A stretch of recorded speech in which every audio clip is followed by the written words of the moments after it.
လောကမှာဒုက္ခအပေးဆုံးလို့ပြောရမယ့်တရားဟာအလုံးသိကြတဲ့အတိုင်းဓမ္မစကြာထဲမှာဒုက္ခသမုဒယဒုက္ခကိုထုတ်လုပ်ပြီးဒုက္ခကိုဖြစ်စေတဲ့တရားဟာဘာလဲလို့ဆိုတဏှာပဲဖြစ်တယ်။တဏှာထဲမှာဒုက္ခရောက်အောင်လုပ်တဲ့တခုတည်းသောတရားကိုနာမည်တပ်ပြီးပြောပါဆိုလို့ရှိရင်တဏှာကိုပဲပြောရမှာပဲဖြစ်တယ်။သူ့ရဲ့လွှမ်းမိုးမှုအောက်မှာလူတွေဟာပြားပြားဝတ်နေကြတယ်။ချေးကျွန်အလားတဏှာရဲ့ကျွန်ဘဝရောက်နေကြတာ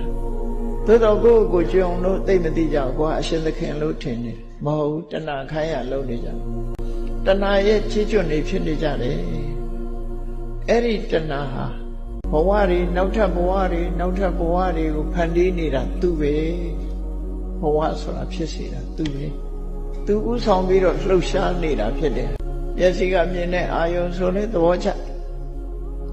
မျက်စိနဲ့မြင်တဲ့အာယုံသဘောကျပြီးနားကအပန်းကြတော့သဘောမကျဘူးလားဟုတ်ကြပြန်တာနှာခေါင်းကအနံ့ဆိုလဲသဘောကျပြန်တာလျှာကအရသာဆိုလဲသဘောကျ